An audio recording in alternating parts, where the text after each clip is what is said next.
E aí, queridos, mais uma vez estamos juntos, Upper Chamber, sejam bem-vindos a mais um episódio do Upper Chamber, o podcast que o nosso desejo é, de alguma forma, te servir, te abençoar, que você possa ouvir o coração do Senhor. E cada episódio tem sido um tempo precioso para mim, cada episódio tem sido uma experiência. Tem hora que a gente começa a chorar aqui, tem hora que depois do episódio a gente ainda está chorando. Eu ouço às vezes depois, e Deus tem abençoado muito o meu coração. E é bom ter você nos assistindo, é bom ter você aí colocando o like aí, e tem muitas pessoas divulgando, falando sobre o nosso podcast.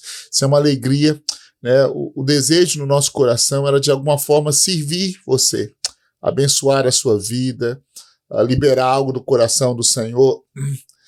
Eu me sinto muito honrado em poder servir a Igreja de Jesus, em poder servir a noiva do Cordeiro, e eu creio que o Senhor nos deu essa ferramenta. Eu não digo que eu sou perfeito em usar essa ferramenta, mas nós estamos aprendendo e Deus está nos dando graça, e eu conto com a sua oração, com a sua encorajamento. Deus abençoe a sua vida. E hoje eu estou mais uma vez com meu amigo China, que não precisa nem apresentar, que você já tem acompanhado, e eu insisto, China, eu preciso que a gente continue falando sobre alguns assuntos, porque o China carrega uma graça de Deus tremenda, que tem nos abençoado. China, muito obrigado mais uma vez. Eu sei que seu tempo é puxado, eu falo, não, China, vem cá, eu preciso que você continue falando, e muito bom estar com você aqui, e eu creio que mais pessoas serão abençoadas hoje. É muito bom, Judson, muito bom estar com você mais uma vez e com esse pessoal que está acompanhando a gente, e é um prazer a gente poder estar aqui. Quando você fala assim, você tem uma graça, né? Tem uma graça nessa área, porque eu acho que eu preciso tanto dessa graça de Deus, né? É algo que me toca tanto, né? Esses temas que a gente tem conversado sobre essa necessidade de ter amigos, de ser pastoreado, de ter mentores, de poder abrir o coração, é uma necessidade tão grande na minha vida que a graça de Deus vem por talvez essa fraqueza, né? Que é tão iminente, e aí a gente pode compartilhar que as nossas fraquezas talvez sejam de outras pessoas, né? É verdade. E interessante, né, China, que é uma coisa que não existia antes, né? Se um pastor falasse, não, eu preciso de pessoas na minha vida, o pessoal fala, então você não pode ser pastor, você é fraco, você não é um homem de Deus suficiente. Como é que eu vou me espelhar num cara, né, que mostra as suas fraquezas? A gente tem muito disso no imaginário da igreja. Eu acho que os líderes criaram esse personagem, né? Esse personagem que não é bíblico, né? Verdade. Um super-homem que não é bíblico, né? E interessante que até a imagem dos Marvels, né, dos super-heróis, todos eles têm um problema emocional, ou orfandade, ou doidura, ou alguma coisa, e nós continuamos achando que é aquela coisa toda, mas todos têm os seus defeitos. Nós precisamos do corpo de Cristo, de outros irmãos nas nossas vidas, para nos ajudar, e por isso que nós temos insistido em fazer esses programas para falar sobre líderes sarados, líderes curados, líderes que têm coragem de pedir ajuda. Né? Eu acho que aquilo que você falou no outro episódio, líderes que têm coragem de reach out, né? De falar, gente, olha que eu preciso de ajuda. Eu preciso abrir meu coração, eu preciso que você ore por mim, eu preciso que você converse comigo, eu preciso de alguém interessante. Eu estava falando acho que é com com o April ou com alguém esses dias que às vezes a pessoa não precisa nem de uma resposta. Exatamente. É preciso só ser ouvido. Exatamente. Interessante isso, né? Mas eu acho que é o meu vício, às vezes, eu sempre tenho que dar, não, você vai fazer isso, isso e isso. Às vezes a pessoa fala, não, eu só precisava ser ouvido. Eu ouvi de um pastor uma vez, nunca mais eu esqueço disso, cara, que o profeta vai até Ezequias, né, e fala assim, tem uma palavra de Deus para você, é o seguinte, arruma a tua casa que você vai partir, tem um tempo para você, né, você vai morrer. E ele entrega aquela palavra, vira as costas e vai embora, né. E isso me chamou a atenção, essa palavra de um pastor, né, porque o profeta teve a capacidade de entregar uma palavra que era uma palavra de Deus, mas não teve a capacidade de ser um ombro. E o texto diz que ele vira para a parede, né? Uau! Ele não tinha um ombro, tinha uma parede. Tinha uma parede para chorar aquele impacto daquela notícia. Nossa, isso muda, cara, toda coisa. Até o ministério profético louco. Começa a pensar, espera aí. Porque interessante que a primeira vez, você está falando, muda tudo, vamos lá, viajar. Primeira vez na Bíblia que aparece a palavra profeta, está conectado com intercessão. Uau. Em Gênesis, o Senhor vira para Meleque, né, e diz assim, olha, chama o meu servo Abraão, porque ele é profeta, ele vai orar por você. Ou seja, interessante. Havia uma sentença na casa dele, por causa de Sara, que estava lá na casa dele, uma sentença de morte, de juízo, e ele aí Deus vira para ele, chama meu servo Abraão, e Abraão tinha feito, esse é outro estudo, né? Mas Abraão tinha até errado em alguns aspectos, porém Deus fala, chama meu servo Abraão, porque ele é profeta, ele vai orar por você. Interessante, não chama profeta porque ele vai profetizar por você, não, ele vai orar. Interessante que já pensou se o profeta naquela hora tivesse falado, Ezequias, essa é a palavra que Deus me deu. Mas, cara, deixa eu orar com você. Chora comigo. Chora comigo. Você não precisa de uma parede, não. Eu vou ser o seu... Nossa, isso muda. É muito louco porque talvez essas conversas nossas, elas abrem um pouco mais o nosso entendimento naquele afã de sermos líderes e pastores, entregarmos algo de Deus, talvez a nossa mensagem esteja incompleta, né? A gente leva a mensagem, mas a gente não leva o apoio, a gente não leva o carinho. De novo, né? Eu gosto de repetir isso, a gente não leva a humanidade que Deus colocou em nós, né? Então, aí você vai para Jesus, né? Como é que Jesus conduzia esse tipo de... Ele senta com a mulher no poço, né? Ele começa a trocar ideia com elas, né? Ele pergunta para alguém, né? O que você quer que eu te faça, né? Tem uma provocação da escuta, né? De dar voz para o outro, né? E eu acho que a gente talvez não aprendeu isso, então estamos tendo o privilégio de poder discutir essas coisas e ampliar nosso entendimento, como é importante, né? A escuta, o ombro, o chorar, às vezes não são as palavras, né? A gente, né? Mas é a nossa presença. Estar ali com a pessoa, né? Estar ali. Eu estava pensando muito sobre isso hoje. Ser e estar. Eu, às vezes, erro muito por ser afoito para dar uma resposta. E às vezes até mesmo para defender Deus, né? A gente quer ser advogado de Deus, a gente fala, não, temos que defender. Não, irmão, não é isso, não. Deus não está fazendo. E às vezes fala, sabe uma coisa, eu não sei, mas eu estou aqui com você. Eu não tenho a resposta, mas a gente vai passar por isso junto e a graça de Deus vai manifestar nisso. Eu tenho sentido um prazer muito grande nessas coisas que a gente tem falado, China, porque a humanidade, né, ele se fez 100% homem e ele era 100% Deus e é 100% Deus, e ele se fez carne para nos mostrar que ele nos criou, ele nos gerou, e essas nossas fraquezas, a graça dele se manifesta exatamente nessas mazelas e em todas essas coisas. Que bom, glória a Deus. Jesus se fez vulnerável, né? Jesus se fez homem. Num determinado tempo da nossa vida, eu e Inês, a gente começou a questionar um pouco o nosso papel nessa questão do aconselhamento, né? E a gente chegou a uma conclusão muito legal.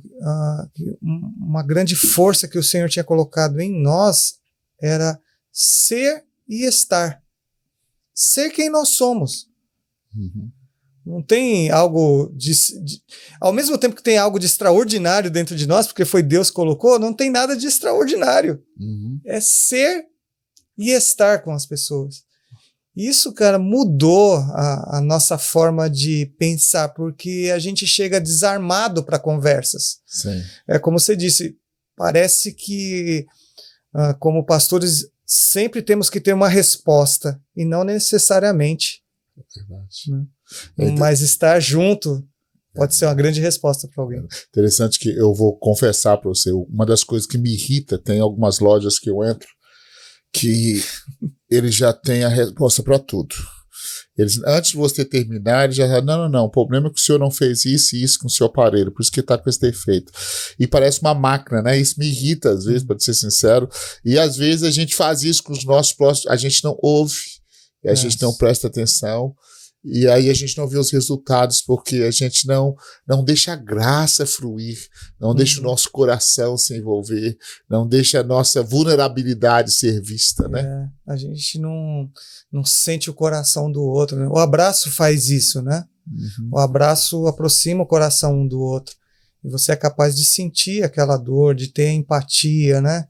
E ir um pouco além daquele sentimento superficial de um aconselhamento, ou de uma conversa onde alguém abre algo para num pedido de ajuda, mas quando a gente desenvolve essa capacidade de ir além, né, mais profundo na empatia, o ambiente se abre também, o coração da pessoa se abre. E o resultado é muito melhor. Pergunta. Você é psicólogo? Você é pastor? Como você lida com essas duas coisas? Porque, vamos lá, você atende um paciente, você tem que ir com ele, você tem que tomar cuidado para não invadir emocionalmente. Mas no pastoreio, eu me sinto que às vezes é quase impossível você não ser empático, né? Ou ter a empatia pela situação da pessoa, porque o próprio espírito gera compaixão dentro de você. Não tem como. Porque como que você lida com isso? Como você consegue... Judson, um dos problemas que eu identifiquei já no começo, ainda estudante, já era pastor, mas estudando psicologia, é que as pessoas já colocam um estigma em você. Né? Você tá me analisando. Chegou no ambiente, ele tá me analisando, né? Eu tenho uma característica mais assim introvertida, então isso também acaba provocando esse sentimento nas pessoas. Mas eu dediquei esses estudos da psicologia ao pastorado, né, ao ministério. Então, eu decidi não atender como psicólogo. Então, eu costumo dizer assim, eu sou pastor. Deus me deu essa graça e a possibilidade de estudar e depois fazer uma especialização em aconselhamento cristão. Então, isso me fez enxergar muitas das coisas que eu consigo falar hoje e compartilhar, porque realmente é desesperador. Você lida com a dor de alguém e se você entra num processo terapêutico, você tem que ter um distanciamento. Por outro lado, se você é pastor e se entrega totalmente na vida daquela pessoa, né, de uma forma que você não tem os seus muros de proteção, você acaba também carregando algo que se torna negativo para você. Então, como a gente exercita isso, né? Exercita essa empatia profunda, mas não trazendo uma carga para dentro da nossa vida. É entender essa humanidade, entender que somos vulneráveis, que a gente não tem as respostas totais e prontas, mas que o Senhor Jesus nos ensinou que estar uns com os outros cria esse ambiente de cura, que ele se torna sobrenatural. A gente não consegue explicar como, mas a pessoa sai de uma conversa dizendo, o Senhor me curou, eu estou bem, eu estou muito mais leve. E aí você volta no disco para olhar, né? O que você falou? Eu não falei nada, eu estava ali. Você deu lugar para... Eu acho que essa pergunta, eu sei que muitos de vocês, pastores ou líderes que estão nos ouvindo, eu passo por isso, eu já passei por isso. Você aconselhando alguém, de repente você volta Você não consegue dormir de noite, você fica tão preocupado. E eu, ouvindo você falar, eu acho que a gente quer fazer algo que nós não fomos chamados para fazer. É isso. Fazer esse exercício a gente tem que lembrar, sabe, uma coisa: a graça de Deus está acima disso tudo. É o Senhor. É o Senhor que vai resolver a coisa. É a graça do Senhor. E eu acho que às vezes nós, no nosso ímpeto de querer resolver e solucionar, por isso que a gente perde o sono. A gente tem que falar, sabe, uma coisa, Senhor? É o Senhor que é o Senhor da igreja. Eu acho que é um exercício que pastores e líderes têm que fazer constantemente. É a sua igreja, é a sua casa, é a sua noiva. Então, Senhor Jesus, me dê graça e dê graça para ela e manifesta a sua graça nas nossas mazelas.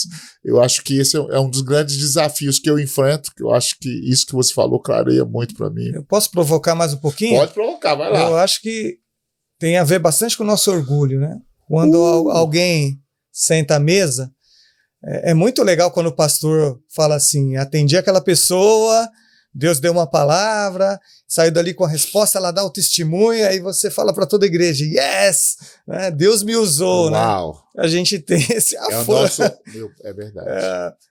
Cara, se desarmar disso é muito difícil. Para mim não sei para outros, mas isso se torna uma carga, porque... Você sabe que é uma verdade. Eu me lembro quando Deus começa a mover, às vezes em reuniões, o mover de Deus, a glória de Deus, o avivamento. Eu me lembro muitas vezes, eu preparava um sermão a semana toda, a mensagem para a conferência. De repente Jesus vinha. E eu não pregava nem 5 minutos. E a glória de Deus tocava e as pessoas eram transformadas. E você pensava assim, mas espera aí. Eu tenho que pregar para parecer que eu fiz alguma coisa, para parecer que eu tenho alguma participação na coisa, mas é graça de Deus em tudo. E Ele nos... eu amo isso. Maravilhoso. Eu amo isso porque Ele nos usa pela graça dEle. Cara, e é incrível, Judson, porque... eu creio que a minha igreja hoje, ela está descobrindo isso. Nós, alguns líderes, a gente está caminhando mais junto e provocando a vulnerabilidade, ser vulnerável, a partir dos pastores. Nós estamos provocando isso. E Jesus está fazendo coisas extraordinárias que eu não sei como fazer, eu não teria técnicas. Eu fico espantado e falo: Senhor, o Senhor está fazendo algo tremendo, e não é o pastor, não é uma pessoa ou outra, é esse ambiente da graça do Senhor, onde todos nós somos importantes, mas também somos vulneráveis, dependemos uns dos outros, gera uma força extraordinária que esse peso sobre a vida de um ou de alguns líderes, ele é muito terrível, né? Verdade. Então a gente se desarma de tudo isso, a gente vive muito melhor e a igreja passa a te abraçar também.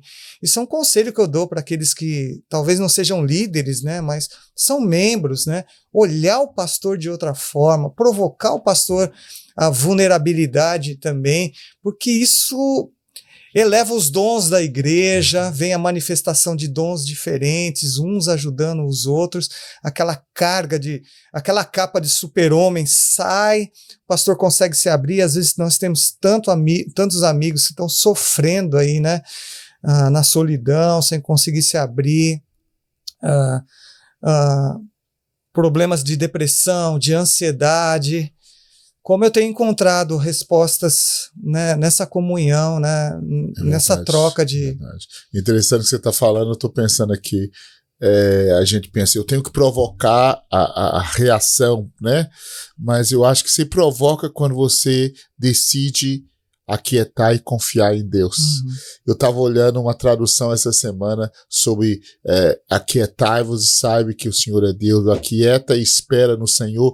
Uma das traduções sabe aquele silêncio que você faz, onde você fica quieto, mas você tem uma expectativa que algo, aquela empolgação, você está em silêncio, mas você sabe que algo está para acontecer.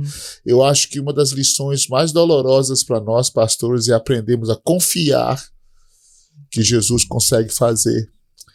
E às vezes a gente tem que ficar calado, e aí eu tenho visto que Deus tem feito com vocês, né, em outros lugares também, mas com você, é isso que você está falando, parece que você decide, espera aí, eu vou ficar quieto e deixar Deus fazer.